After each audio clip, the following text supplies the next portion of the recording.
Hi, this is Tina Powell, host of In the Suite, where I sit down with top women leaders and some of the biggest names in the financial services and the wealth management industry.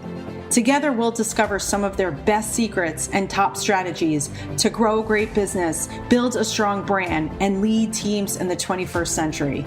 I hope you'll enjoy hearing their amazing personal stories of triumph, trepidation, and transformation in hopes of becoming better leaders ourselves. The time for you to lead is now, and you're in the suite.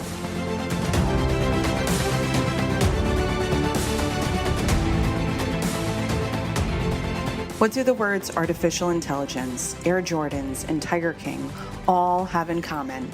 The answer is Dani Fava, Director of Innovation at TD Ameritrade Institutional and one of the top female pioneers in the industry, with a track record of award-winning innovation projects like TD Ameritrade's iRebal and Model Market Center.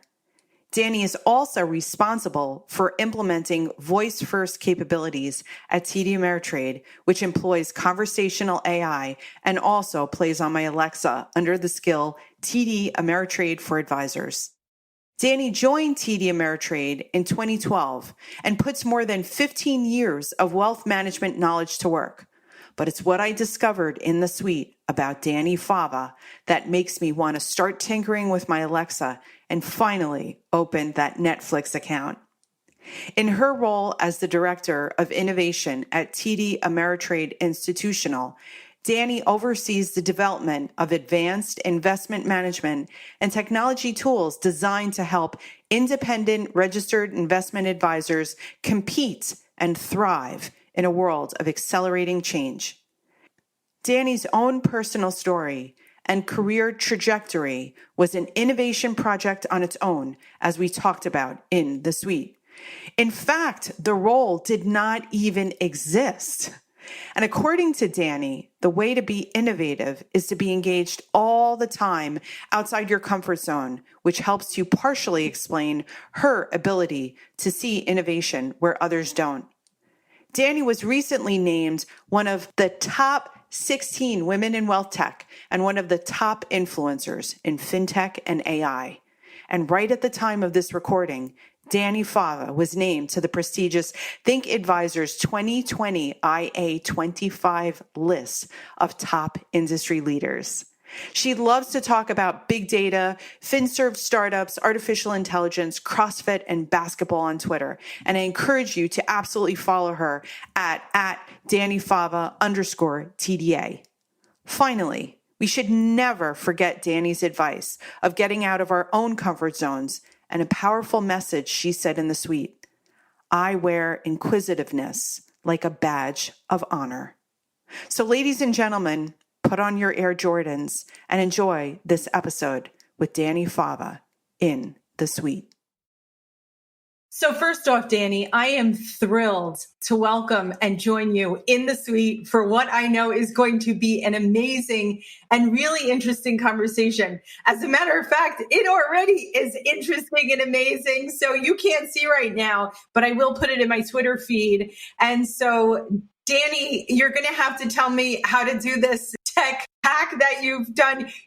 She's literally a unicorn, and it is the funniest and it is the most amazing thing. So you'll have to definitely, I'll have a link to the picture in the show notes, and you can definitely go on my Twitter feed and on Dani's, which we're going to talk about. But first, look, I mean, I want to say that I'm grateful to know that you're okay.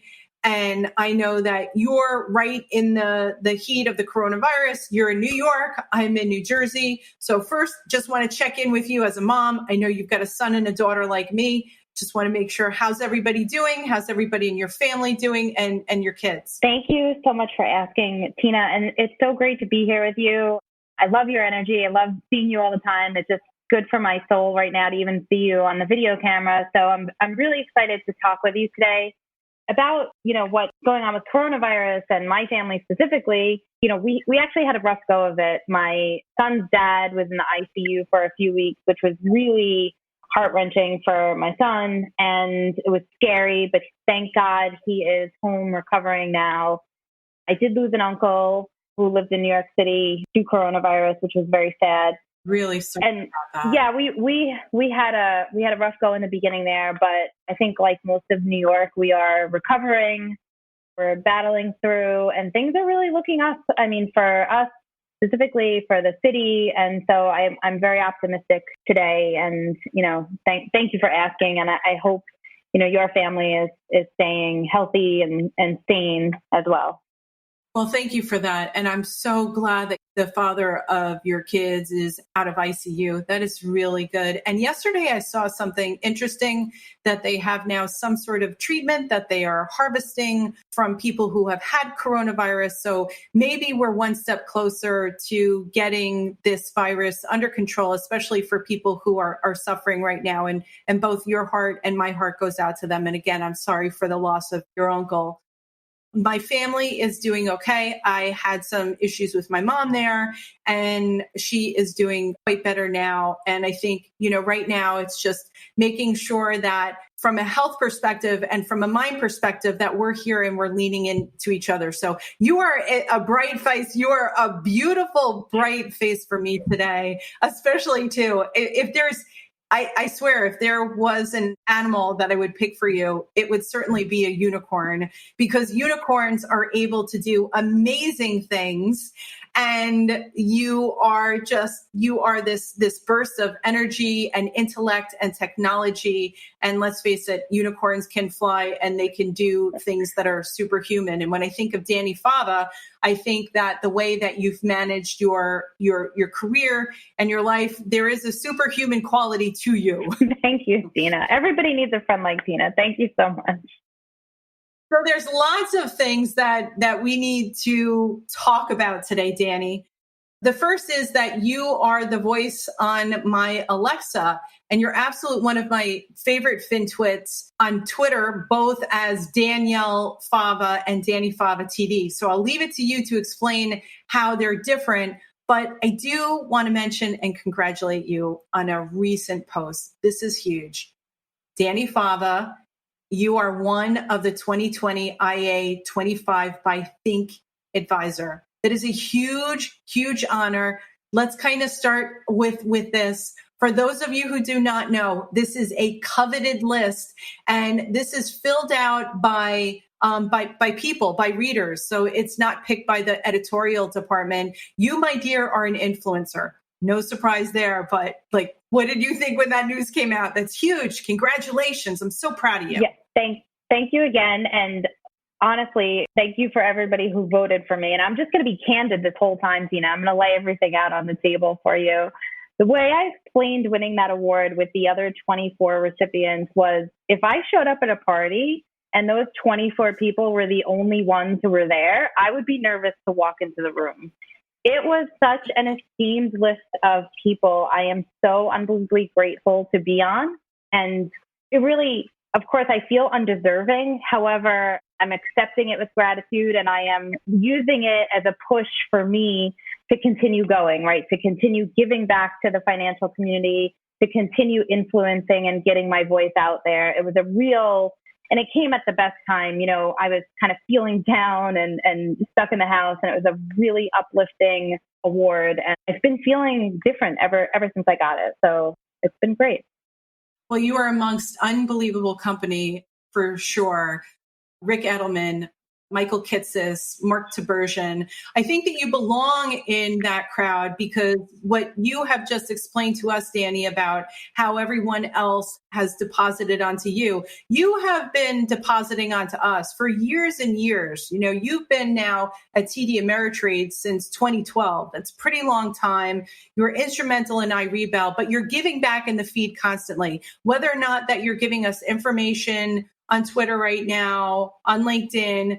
You've been delivering great presentations. You have been making us smarter and more aware of things, which we're going to get into talk about a lot of those exciting technologies. So you've made us better. And I think it's only natural that the world came back and put you on that list, because you are truly deserving. So congratulations on that. What do you want to say, though, about the two Twitters? Because you do have yes, let me let me address You're that. hysterical. For anybody who's not let's get that out of the way right now, since we are going to be talking about everything. Yes, let me address that. So the original Twitter, the @DanielleFava, is the first one where I had my own personal Twitter account, and I was kind of starting to talk about finance more and more, right? So it's I have one of those jobs where my job becomes my life and my life becomes my job, and the lines are so blurred. So I really care about this industry. I'm very passionate about it. I feel like the people in the community are my friends and family. And I started really using my Twitter handle, my personal Twitter handle, to talk about FinTech and to stay connected and be informed. TD Ameritrade really wanted to they loved it so much that they wanted to kind of bring it into the brands, right? And they're TD Ameritrade and the marketing department there, they are stars, and they know exactly what to do. And what they've done is they've created what they call social ambassadors for the company, which are, people connect with people. People don't really connect with companies. So what they've done is they've strategically created or utilized the people who work there as their voices. And so they created this new Twitter handle for me called Dani Fava _TDA. And that is where I kind of keep my professional views on that Twitter feed. And I reserve my personal Twitter feed for a little bit more of the colorful, the colorful opinions, let's say. Well, I think it's great. And I love TD Ameritrade. And to be totally transparent with everybody listening here, I've had a relationship with TD. I've been on the advisor panel and then the presidential panel. And I have been so fortunate. It's how we first met in 2012. Pete Healy, Nessa Olagino, John Ruda, and of course, Tom Nally. And the list goes on and on and on. It is an absolutely incredible organization. And you and I first met when you literally helped to engineer the iRebal product. So I think that's when you and I first met. And I was always impressed with you from the beginning when we met. Again, it was like when you think of this was an award-winning product that still is utilized. It was utilized in the wealth management firm where I came from in that environment, and is a robust and powerful rebalancing engine. So why don't you kind of bring us there? How did you find your way to TD Ameritrade? Yeah, so in the first place, TD Ameritrade hired me to lead the effort to build iRebal on Veo, which, shameless plug for iRebal, Joel Bruckenstein's survey, the T3 technology survey, iRebal on Veo came in number one in both adoption. So the most advisors use iRebal on Veo, as well as client satisfaction. So when do you ever get a piece of software that is highest rated satisfaction level among the most people? It really is a phenomenal tool, and the team and the effort that went into that was just great. And some of the original people are still who built that alongside me are still at TD Ameritrade managing that product, and it's phenomenal to see. So how did I get there? My first job out of college was actually on a trading floor at an investment management firm, and I use the word hack. Anyone who's ever coached me on PR has told me to stop using that word. But what I did was I hacked the software that I was using to kind of make it more efficient for me to do my job, right? So I used to do trade reconciliation and trade support, and there was a lot of redundancy there. And so what I did was I started, breaking into the code a little bit to run what I call jobs, to kind of do what I would do when I came in the morning, just do it before I got there. And I would go under the covers and I'd start, making changes. And I remember getting a phone call from that company, and that, the relationship manager from that company. And I said, "Oh no, I'm in trouble." They caught me. And what ended up happening was that they formed a relationship with me, ultimately offered me a job to come work there in FinTech. So that was my first job in FinTech, was under one of my favorite people in the world, Cheryl Nash at CheckFree. So that was CheckFree before they became Pfizer, before they became Tegra. So Cheryl has kind of seen that company through a lot of different changes, but I would consider her one of the most influential people in my career. She really kind of gave me a shot early on in the FinTech space, and that's where I developed my love for it. And I'm so, grateful that we're still connected, and she's a fantastic, phenomenal person. Yeah, well, of course, that she will find her way in the suite. I'm hoping for a future episode. And I just saw Cheryl and April Rudin's LinkedIn Live. I think that was last week. So yeah, she's fantastic. And, everybody knows her. I think that that's a perfect example, Dani, of how women are for other women in this industry and how we really have helped each other to build each other's careers.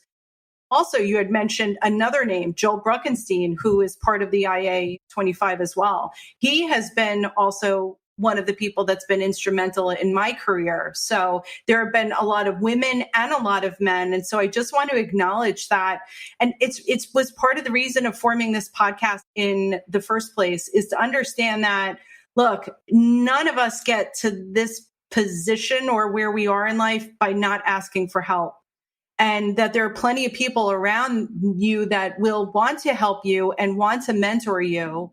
A quick question for you along those lines with the mentoring lines did Cheryl just see qualities in you that she could obviously see that you were a rising star? Did you ask to be mentored? Was that a formal relationship, or did it just happen organically? I think it definitely happened organically. And one of Cheryl's unique qualities is that she can see talent in people, and she is just about the most easygoing and easy to get along with people you'll ever meet, right? So I was, when I was younger, a little bit more of a spitfire, kind of let my passion really show, let's say, to put it nicely, in some of the things that I worked on.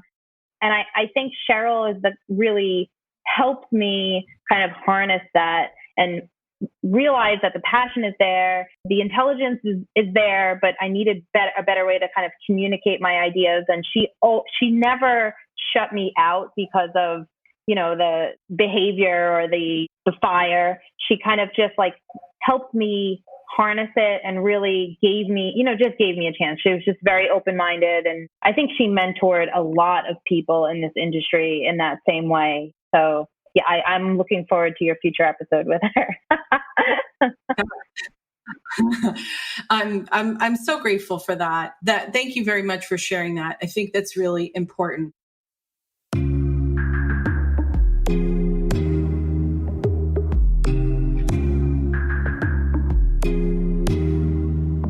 So now you're still at TD Ameritrade, but obviously your role at TD Ameritrade has evolved around the years, as is TD Ameritrade. One of the things I want to talk about is what you're doing right now. And then I think also too, that lends itself to the news that broke out earlier in the year, way before coronavirus. And that was the merger and the acquisition of TD Ameritrade by Schwab. So, what are you doing right now, and how might that be affected under the Schwab Trade umbrella? Or do you know? Yeah. The honest answer is I don't know all of the details of what will happen post deal close. And to be, frank, even if I did, I probably couldn't discuss them publicly. I will talk a little bit about what I think is interesting is my new role at TD Ameritrade as the Director of Innovation. As you remember, I, was hired to build iRebel on Veo, and then I kind of morphed that role into this Director of Innovation. And it's something I don't talk about very often. So I appreciate the space to talk about that a little bit, in hopes that, some women or some minorities out there might listen to this and kind of get a little bit of confidence to do the same thing. So I recognize that TD Ameritrade, that there's a lot of opportunity. We were leading in tech. We had, fantastic resources, but I really felt like we needed somebody to be focused on emerging trends and emerging technologies and bringing those things together to build something new and unique for advisors. So I really pitched that role. It did not exist. It's not a role that I filled, that became vacant, that I was hired into. It's a role that I pitched for myself. And I had advocates. My manager at the time, his name's Ben Welch. He leads the entire trading team at TD Ameritrade right now. Fantastic friend and advocate, probably the smartest person I know. He really advocated for me and went to bat for me to get that role, to have that role created. And once that role was created, I started to, really lean into this public persona. which I also love, doing a lot of presentations and keynote speaking and building new products, helping TD Ameritrade step into new areas like voice. TD Ameritrade is one of the earliest companies in finance to really embrace the emerging voice channel, and really just kind of doing experiments, not being afraid to fail, trying out all kinds of things, having the advisor customers engage and be part of what we're building and what we're going to build. I'm constantly doing study groups and surveys and having pilots of, many different things with advisors. And the role itself it's just been a ton of fun. I don't know if it could be, replicated, but it should be replicated at multiple firms. And people who are feeling like they're destined to do something that doesn't exist, I would say definitely advocate for yourself. Find some friends who can advocate for you and pitch your own idea, build your own role. Because that's really the great way to get your skills to shine, right? So I had this thought about resume building, and you build a resume, and mainly it's what are you good at? What have you accomplished in the past? What have you done well? It's a list of all of the things you've done. But I think there should be like a future looking resume where you're kind of building your own job description. And if you sat down and you had said, what do I want to be doing? Where do I think I could add the most value? You're basically writing your own job description. And even just sitting down to do that can be, it's very cathartic. It's really just a great thing to do to kind of get in touch with yourself and start, thinking about where you want to be in the future. And I would recommend everybody do something like that. Yeah, I think it's a great exercise. And I think it goes down to the fundamental aspect of knowing thyself, because you knew what you were great at, and your experimentation of things showed itself very early on in your career. And I love your idea of this whole future version of yourself. And if you don't believe it in your mind, it will never happen in real life. So really sitting down and kind of taking inventory, but allowing yourself to dream. But then though, you have to have that company that's going to allow you a margin of failure, because anything that's related to innovation, experimentation, R&D, and even marketing, I will say, is not going to be successful. Actually, the success rate is the opposite. The idea is you take micro risks and then you double down on the stuff that's working, but you figure out what's not working from the beginning. How do you pitch something like that, right? Because this is a numbers, quantitative driven ROI payment, right? Yeah. Return on everything. How did you put that into paper form? Kind of, I understand Ben Welsh is a supreme person too. I know Ben.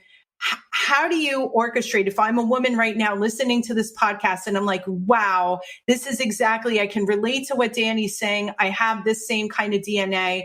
How do you go from point A to point B where you're standing in front of, a Tom Nally, maybe then it was a Tim Hockey, and pitching this? Yeah, the way that I did it was I had a small portfolio of ideas, right? And I think pitching ideas and people listening to ideas is probably the most fun, energetic, engaging thing you could do. And I would recommend that people just do it all the time. And I love pitching ideas no matter what they are. Right now, I have an idea for a computer umbrella because I was working outside today and I couldn't see my screen because of the sun. So I want to get like an umbrella that can clip onto my computer. That's today's idea. But I had this portfolio of ideas, not computer umbrellas, but, ideas for advisors. And I went to Tom Nally and I, pitched them and I said, I have these, 10 ideas and I don't know which ones are going to work, but we really don't have anything here at TD Ameritrade yet where we can go and really kind of take the time and effort to dig into these ideas, experiment with them, figure out which ones work, figure out those kind of the spaces that advisors need, right? And it's a delicate balance of coming up with an idea on your own versus getting market feedback. Both of those are really important. One of my favorite quotes from, I think, Henry Ford was, if you ask people what they wanted, they would say a faster horse, right? So there's a delicate balance of having that idea that, no one else is thinking of, and also bringing in your market, your customer feedback. Those are two things, very delicate balance. So I sort of sold this with portfolio of ideas and said, I want to research all of these ideas, but I want this to, this to be my job. Like this, we need a space for this inside of this company. We are known for our innovation and we want to continue to push that forward. And in order to do that, we really need this role and this team. So I'm unbelievably grateful to TD Ameritrade. Of course, you need to be working at the right company that isn't afraid of failures. The key is fail fast, fail cheap, right? Don't fail fast. I like that. Fail fast. I want to have I want to have a t-shirts made. Yep. That is so great. I mean, it's so true that the culture where you work in TD Ameritrade has always been known for this cutting edge, innovative culture. And again, people like you have been championing these, entrepreneurial efforts because, big companies usually don't have a startup kind of mentality or even an engine. And you've created that.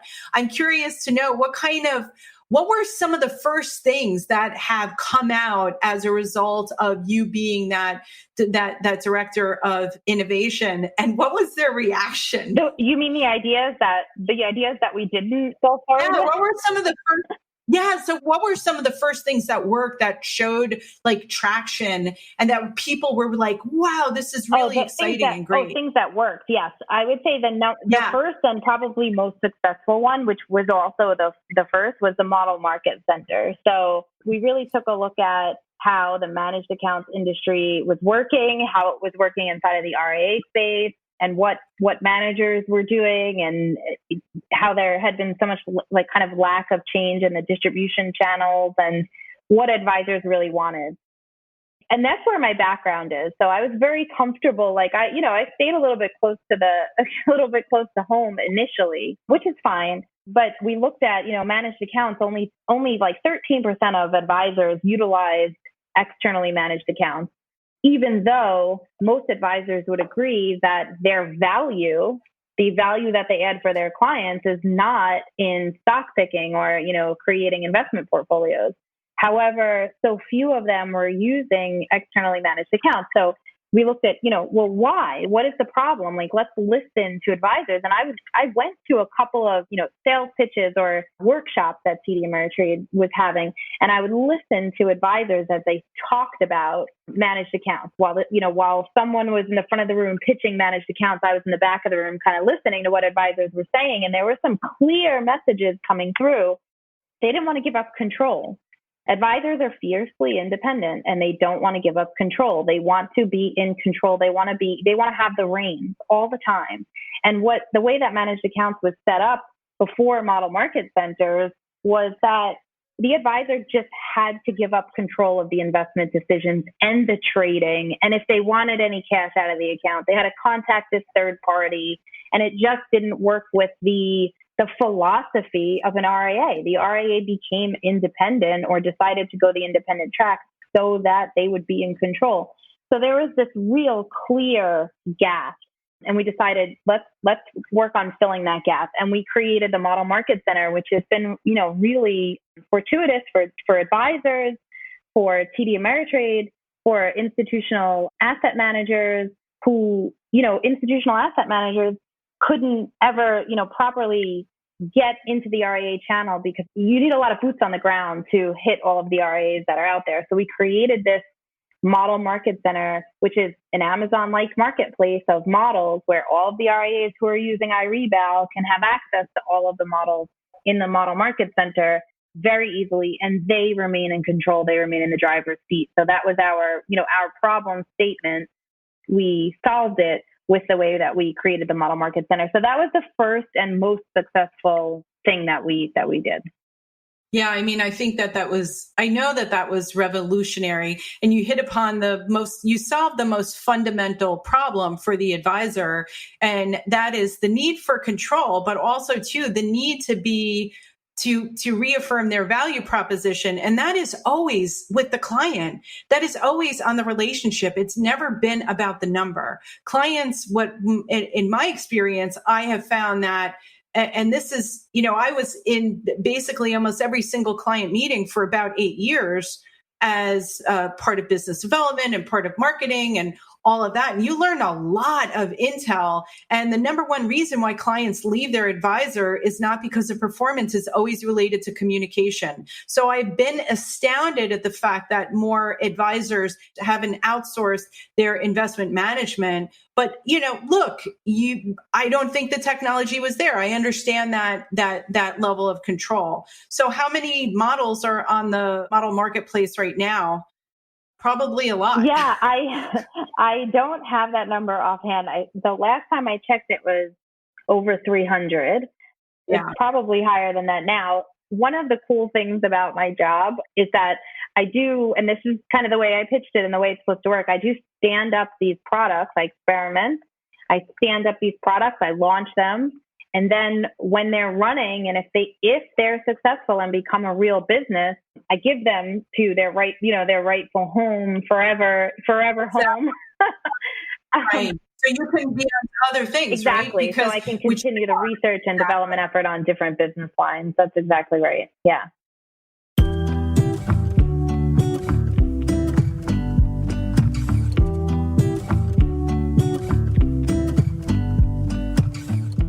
So the other word that when I think of Dani Fava, I think of another set of initials, and that's AI.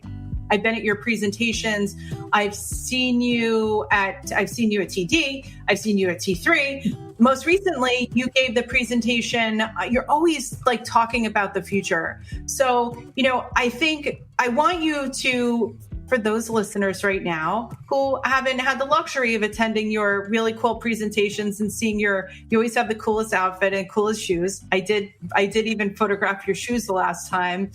And, tell us, number one, how do you define AI? And then tell us some of the exciting things, like what should we know about AI? What does it mean? And we hear so much this hype, it's going to change the world, AI, blockchain, all these things. And I love to hear how you disseminate that information and how you explain it. Yeah, happy to. It definitely is probably my favorite type of technology at the moment is artificial intelligence, or AI. And I try to explain it to folks using very simple, relatable terms. And AI really is a way for a computer or a software to make decisions in the way a human would, right? And a great example of that, which I use, is, I can walk outside right now and I can say, it's going to rain. And you might say to me, well, how did you figure that out? Like, what were the steps you took to figure out that it was going to rain? And I would look at you and say, I don't know, Tina, it's going to rain. Like, just look, right? And that's kind of the way AI works. It is trained. It is not given a set of rules. It is trained using data or experiences, as I'll call them for this example. I walked outside thousands of times in my life, and I have been able to predict the likelihood that it's going to rain based on a couple of factors. They might be something like the feel of the air, which is kind of ambiguous, right? Or the smell of the air, which is also sort of ambiguous, or the color of the sky. There might be a chill in the temperature. But I've kind of created this prediction based on experiences that I've had. And that is the way that AI works. It is not given a set of rules, if this, then that. That's just an algorithm. That's not artificial intelligence. Artificial intelligence is trained using data. So you feed the AI 1,000 rainy days and you say, these are rainy days. Don't tell it anything else. Just these are rainy days. Then you feed it 1,000 sunny days and you say, these are sunny days. And then you ask it on the 2001st day, is it going to rain or is it sunny? And it will give you, with a high degree of certainty, the right answer. But what it won't give you is how necessarily it arrives at that answer, which is interesting for a number of different reasons. But artificial intelligence, at its very core, is the ability for a machine to make a prediction in a similar way that a human would by learning, right? And it just does it at a much higher scale, much faster, and with a lot more computing power. So AI is really very exciting because, we can figure out things that we don't actually have answers for, right? And that becomes like, we're not predetermining an answer, so we can figure things out by feeding it a lot of data. And so it's going to be really interesting as a matter of fact, as we try to figure out what's going on with this coronavirus and get a lot of answers on, maybe there's a question of what kind of person, what are the attributes of a person who gets really bad symptoms from this virus? What are the characteristics of that person? And the interesting thing about artificial intelligence is that you can feed it all this data. You can say, okay, here's everyone's data on who got coronavirus and what their symptoms were. And artificial intelligence can go find that commonality. And it will say, okay, well, this next person is likely or not likely to get bad symptoms based on what I've learned from all of those other people that you've given me data on. So it can be used in so many different ways and across so many different industries, financial services included. I've already seen a lot of interesting use cases at play, and I think it will continue to grow in popularity and adoption as we go forward here. Well, I'm really excited around what you're going to create. One of the things that you don't know is that you already have taught me an AI really good use case through your Alexa, through TD Ameritrade's Alexa skill. And that is that you once told a story about, I think you were sitting down with an advisor and that advisor was looking for a picture. And so they had their phone and they were looking and they were looking and they were looking and looking, and you're like, well, why don't you just use AI? Why don't you just have the computer actually? You can filter it. And so now my phone knows, okay, this is Rachel, this is David, this is Mom, this is Mark. And so now when I go looking, I don't have to go through years and years of my photo gallery. Now I've literally gone through and said to my phone, okay, this picture equals Rachel, this picture equals Dave. And so that was great. I think the utility of that and what I'm hearing from you is that whatever is going to be developed in the future will have great utility and will help the financial planning profession, will help advisors in some capacity to, at least be able to have data available and some sort of predictive model based on their clients, knowing what it is that knowing those things about them right now. And while we're on the topic of AI, which I love so much, please, I'm going to tell you something else that's going on in this space, which is really interesting.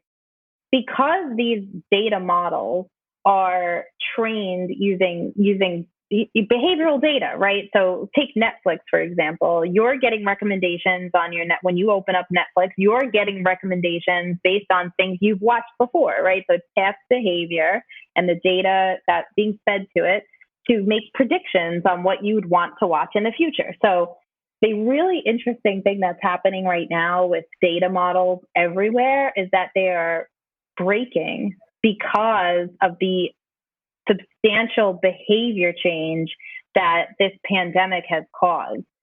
So, wow. Right. So, I mean, it's sticking with, you can think of probably 100 different ways that we've changed our behavior, but just sticking with the Netflix one, now I bet you watch more Netflix. Maybe not you, Tina, but I bet you a lot of people watch more Netflix. I don't have a Netflix account, but I have a Spotify.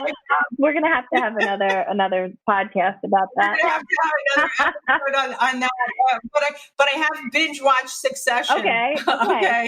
That's a different behavior for you.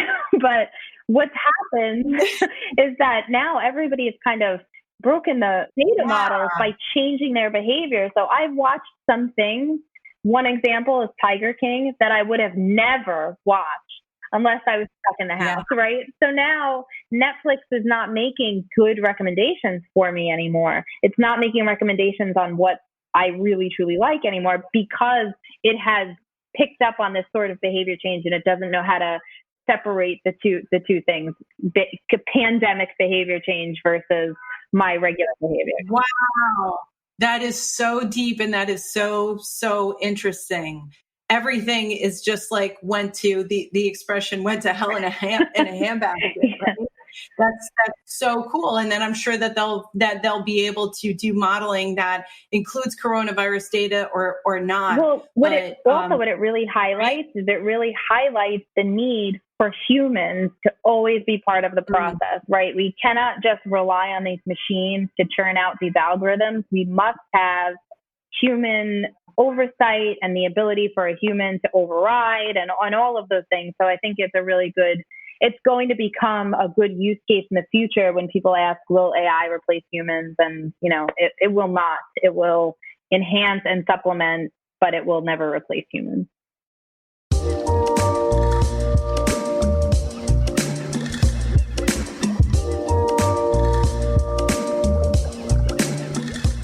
So I want to rely on you, Dani Fava, to make a couple of tech recommendations to me besides getting my first Netflix account. Oh, well, now I think that should be my first tech recommendation for you. But I will tell you something that I'm a little bit addicted to. There's this website. Have you ever heard of it? It's called Product Hunt. Product Hunt is it's really cool. If you have a product that you're thinking about building, or you want to get feedback on ideas for a product, you can go to this site and become they call it a maker, and submit ideas onto this site. And you can also go read other people's ideas and submit feedback on them. It's really, you can upvote things, and it's this giant community of innovators and ideators. And it's a great place to just kind of get your mind going in new ideas, and also hear from like-minded individuals, other people who kind of love to create, on what you should be doing or could be doing differently with your idea. So I'm addicted to that, and I think it's a good use of time. Did you say that was an app, or is that a site? Product Hunt? It's a site. It's a website. Yeah. And as far as apps go, I don't know. I'm really into TikTok right now. I haven't followed you on TikTok. I have to go. I am not producing on TikTok. I'm just stalking everybody on TikTok right now. I want to go back to, just for a minute, I want to go back to the Product Hunt. And, I'm curious, because whether or not you're creative and you're an innovator, and it kind of reminds me of music, right? Like you get ideas and you get inspirations in the middle of the night. They have next to their bed, whatever, pencil, something to write on. Now everybody has their phone. But when does creativity strike Dani Fava? Every time I have a problem, I think. Every time I have a problem and I want to solve it using something innovative, and every time I hear someone else having a problem. I mean, I always say this: innovation begets innovation. The way to become innovative is just to be engaged all the time outside of your comfort zone. So just read what people are saying, interact with people on Twitter, ask questions, because it's always going to be that outsider who doesn't know the space intimately well that's going to come in and change something and disrupt something and fix something. And I always view myself as that potential person. I am not afraid to step into something that I don't know a lot about and just, be frank about it. I don't know anything about this. That's the way that we started in voice at TD Ameritrade. I didn't know anything about flash briefings and voice assistants and how to build them. You just go in, you find out where people are having problems, and it's so very easy to learn and to find people now who know the space. So I think creativity strikes me every time I'm engaging with someone or something that's hitting a wall, that's having a problem, and I want to make something better. So you're saying to ask more questions about it and to admit that we might not have knowledge in some areas. For some of us, that could be scary, especially when we're in a room with peers and where we might be, we might be vying for a promotion, or we might be afraid to appear. Stupid isn't the right word, but what we're thinking in our mind is that, hey, don't ask that question. You'll look stupid. How do you get that confidence in yourself to sometimes be the lonely voice in the room and to sometimes be the wrong, voice? Everybody, let me acknowledge that everybody feels that, including myself at times, that we're, over our skis and we don't want to ask a question and look stupid. But I kind of have learned to wear it as a badge, right? I'm going to make that part of my persona, that I challenge and question everything. It's uncomfortable sitting opposite somebody who is a cryptocurrency expert and just saying to them, well, what's the difference between Bitcoin and Ethereum? But I just kind of wear it as a badge that I'm going to, part of my personality and part of what makes me smarter and what makes me innovate. And I'll put that right out there. Will you help me understand this so I can start to come up with creative ideas? And people are happy to educate you and talk about what they're passionate about. So if you get somebody talking about what they're passionate about, even if you think the question was, off the wall or 101 level, it's a fine way to start. Get engaged, wear it as a badge. You are inquisitive. You want to challenge. You want to understand. And I don't think there's very many people who look down on those characteristics. Gosh, that's such great advice. That's so powerful. I think it's like, this is the time in the podcast where you want to stop it and you want to go back 2 minutes and then play it again and then go back to 2 minutes and kind of repeat the process. Build yourself a little workflow there, ladies and gentlemen. That was great advice. Obviously, you are very courageous. You have no trepidation, or I would say that you probably, like you just explained, have some trepidation, but you're willing to conquer knowledge and things that you don't know that you're learning about. I know that what you're doing right now, because you've shared it on Twitter and you've already started to give us advice. And again, put these micro pieces of content out to make us smarter, because you are right now studying for the CFP on top of everything that you're doing. And I wanted to understand from you, because I had a talk most recently, the episode before this, with Mary Beth Storjahan, who is the Chief Marketing Officer at Abacus Wealth Partners, who also has her CFP. She kind of did it reverse. She was an advisor and now she's in a different advice capacity. But normally when we think of the CFP, we think that, I have to be front facing. And I want to understand from you, what's your motivation right now for taking the CFP? It's a really hard, a hard program. It is a hard program, but it's going pretty well for me and I'm enjoying it. I have kind of I want to learn, but just like you said, right? When I'm in a room full of people and they're talking annuities and they're talking about the problems that they're having with annuities, I want to jump in and I want to solve it. And I don't feel comfortable enough that I know enough about annuities and other things to really have those conversations. So that's one reason why I kind of went out and signed up for the courses at Boston University.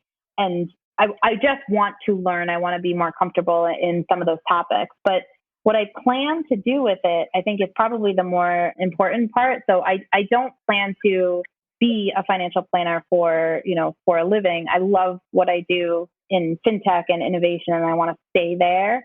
But I do want to help children who are trying to be emancipated, and I want to help women who are trying to get out of abusive relationships. And they have all kinds of financial hurdles that they need to solve. I want to be a licensed financial professional so I can do pro bono work and help people like that. That's kind of what I want my cause to be. I love that. That's really meaningful. A lot of those themes that you just talked about resonate. It's not for this podcast, but you and I we've had sushi together and some wine together, but, and clearly it was one of the things about this COVID-19 virus is that now that were we going to see an escalation in domestic violence because people were at home, and money is extremely emotional and puts unbelievable stress levels on families, on single people, on married people, on divorced people, and you name it. It is to understand that and to have someone like you, because again, you could approach the topic in a way that I think one of your strengths is that you really put people at ease and you make learning new concepts fun. I think one of the reasons that, or where we can improve and where the industry is already improving, is if I had a teacher like Dani Fava, whether or not it was in high school or in college or grad school, I would have been, if Dani Fava said, "Hey, take the CFP," it would be like, yeah, that's exactly what I'm doing. I've contemplated it. Right now, there's just not a margin of time right now. I went for a Series 65, and that was also too interesting. There's so much to learn here, isn't it? It's incredible. Fun. Yeah. That's really interesting. So do you have any, of course I have to ask, and I will use the word, I'll put it in air quotes right now. Do you have any hacks for learning, for studying for the exam, for getting the information? No. Not for this. Not yet.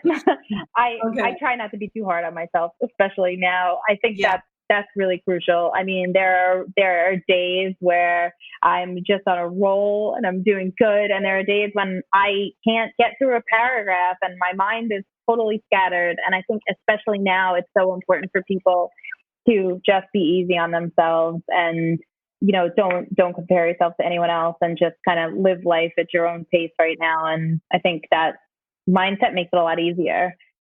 I do want to talk about giving back a little bit though, Tina, because I know you've given me all of this space to talk about myself, and I'm ever so grateful, and I truly enjoy this, but I want to make sure I don't leave here without talking about gratitude and kind of living a life of gratitude and giving back, even, at this time. And specifically, I know it's hard for everybody who genuinely, like we are all at conferences together and we're all trying to do something, to give back to the community, whatever we can. And it's become really, giving back right now has become really difficult because we're in quarantine and there's really not much we can do besides, send money to some cause, which is fantastic and great. But I do still think that figuring out ways to give back is really important, especially now. I know there's a lot of people who are home alone, perhaps, or with, abusive partners, as you mentioned, who are struggling. I know I'm starting to see a lot of volunteer organizations create outreach programs. I know New York Cares, which I'm a member of, has their own outreach program right now where you can become trained to be basically a caller. You just make a couple of phone calls a day to people who are living alone and just, talk to them for a few minutes, get them to hear another voice on the other end of the line. Things like that really go a long way. And I'm so grateful for the platform that I've been given, that people are listening. And I don't want to end without saying, please continue to pay it forward and find these opportunities that exist right now to give back in whatever way you can. Go outside and smile at a neighbor for me. Yeah, right. Thank you so much. Yeah, I love that. I think that this, as hard as this pandemic has been, we know that there are people right now who really need our help and our support. And that, I'm hearing from you that just find way, make gratitude a part of your day. I have my 5-minute journal there. But more importantly, we've utilized conferences and other events where we've had the luxury of being together. But now I think you bring up a really important point, and that is that we can still have an impact, because this is an industry about impact and we all have a platform. And so perhaps we can be doing some other things. I would love for you to give us, and you provided, I think it was the New York Cares. I would love for you to maybe even give us a few tips in a tweet that I can embed in these show notes. Give us some ideas, because I think that you're gonna come up with some really cool stuff that we haven't really thought about. And so I'll make sure to, include it in the show notes. And one of the things that I love about you, and I love about the platform, that you, again, you go out and you do what you do because it's part of you. You don't set out to say intentionally, I'm going to create a personal brand and a platform. It just happens because I feel that you're aligned and you're doing your best work. And that's why the universe is giving signals and why you're in the position you are. And even right now to impregnate on us a whole body, just a realization that, you know what, maybe we could give a little bit more. And we probably, I know you've already inspired me to give more. There are people right now who are struggling with mental health. Like, let's just say it's hard on all of us to be inside. And there are some of us who are much more fortunate than others where, we have work, we have a roof over our heads, we have private space, or we have company, we have, the basic needs are being met and fulfilled, but that is not the case for everybody. And so, I think just getting out of your comfort zone a little bit, what you're doing here, Tina, just, talking and getting your voice out there and, smiling and getting your energy out is fantastic. I mean, you've probably put a smile on so many people's faces just putting this podcast out. Don't sell yourself short. You're doing the thing. You're doing the thing that I think more people should be doing, right?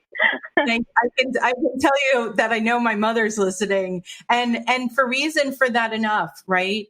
I wanted to make sure that women like you, that we were putting things out right now. And this was planned way before coronavirus. I took myself to General Assembly and I sat down at GA on a cold winter's night in New York City. And Jen Glantz taught a podcast class. And I said, you know what? I want to do this. I have no idea what I'm doing. And I want to just try to master the learning curve as much as I can. And I'll launch. And even my mother, she's so funny. There was an episode where the quality was a little bit diminished. It was compromised. You're learning the equipment. And she's like, well, I don't know that you should post that. And I was like, well, Mom, it's kind of too late. It's out there and it's not perfect, but you learn as you go. And so this is meant to be a vehicle of women voices who are doing amazing work. There are amazing women in this industry. And you know what, Dani? I could be doing this every single day because the more and more that I do it, the more and more people, other names are mentioned, people who have been mentors, inspired, who are doing amazing work. I swear you could be doing it every single day and that still wouldn't be doing enough because there's just the women in our industry right now and everybody is coming together in a way during this virus that is truly is really a blessing to all of us because we need each other. I know that I need this conversation right now with Dani Fava, and this is the highlight of my day right now. Ditto, Tina. I have to say, I've been looking forward to this all week, and you never disappoint. FaceTime with you is never a disappointment. I'm smiling ear to ear the whole time, every time. So there is one question that I haven't asked that was not on my list of questions. So I don't know if you know, it's one of my favorite questions to ask because I feel that even strong women, even women who are aligned with the right role and the right career and the right culture, there are still moments that we have that we need a little bit of superhero strength. And for a lot of women, it comes in the form of a physical object, of something they carry or wear or have or do. And I'm always so interested to hear what it is for the women who we have in the suite. So what does it mean for you? So you want to know what I need superhero strength? So this is like a sugar-coated way of asking me what my weakness is. Oh, no.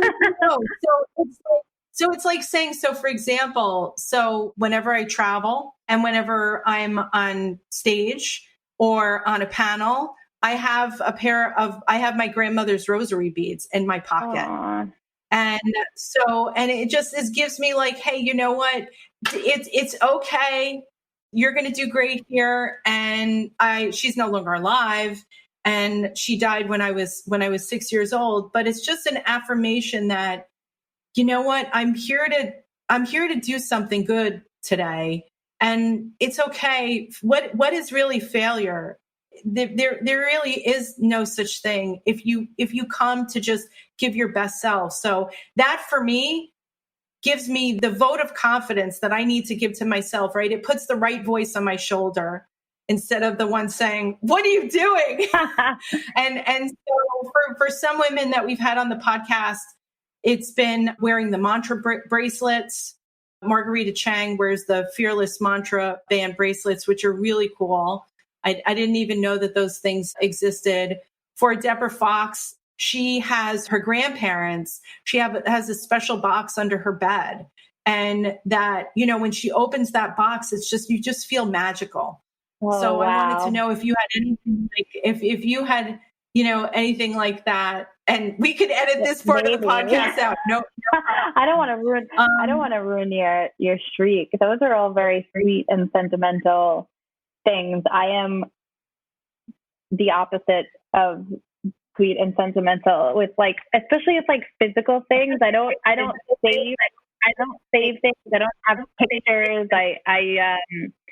I don't have a physical connection with many things at all. I throw everything out. I don't save, I don't have my kids' teeth or their hair or anything like that. Maybe it's your phone. Maybe it's your watch because you're wearing a really cool. Maybe it's your watch. Well, you have one of the things I would say is this: you're always wearing a cool outfit when you present. So I was gonna go. Right? I was gonna go in that direction. Actually, what I was going to say was that when I present, I must be wearing an outfit that kind of represents who I am, and it took me so long to figure this out. I would give some presentations in a skirt or heels because I thought that was the right look for the conference, right? But that's not me. As a matter of fact, for New Year's this year, I made a resolution, which the pandemic actually made it much easier to keep, that I would never wear high heels again, ever. I said, that's it. I'm just done wearing high heels. I don't feel good in them. I feel like a different person. I'm not comfortable. I'm much more comfortable in my Jordans. So I opt to wear those most of the time, or other kinds of flats, right? I just need to be me. And if I'm trying to be someone else and I'm trying to fit in, I lose my confidence, and it's funny because that's kind of counterintuitive, right? You would think that if you look like everyone else in the room and you fit in, you'd be more confident, but that just doesn't fit my character. I need to be uniquely myself, even if that is a little bit off-putting or different or doesn't fit in. And that's the only way that I feel confident and have my wits about me. Dani Fava, I love that. That is so Dani Fava. It's really a lesson for us, right, too, that when we are authentic, when we know who we are, and it goes back to, again, knowing thyself, knowing what you're great at, knowing what energizes you when you wake up and where you need to be aligned and what you need to be wearing. And it's just a reminder of just saying, hey, I'm in the right place at the right time.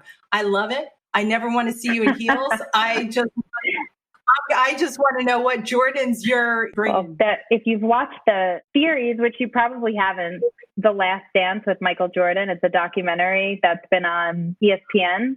Have you watched it? No, but my daughter told me about it, and she's like, "Mom, you've got to do this." And I was like, "Okay, yes, that's you put it on the list." There are some sneakers in my future. I can tell you that there are some throwbacks that I need to go revisit. Well, Dani Fava, I have to say there's a lot in your future. And I want to thank you for being in the suite today. And certainly I know that you have touched upon us the need to be ourselves and to own who we are and to give ourselves permission to dream and to be creative. Yep.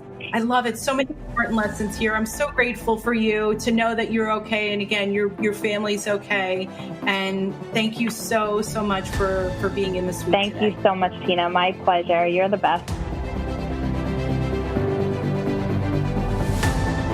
You're listening to In the Suite, a podcast that shares amazing stories of women in business and the financial services and the wealth management industry.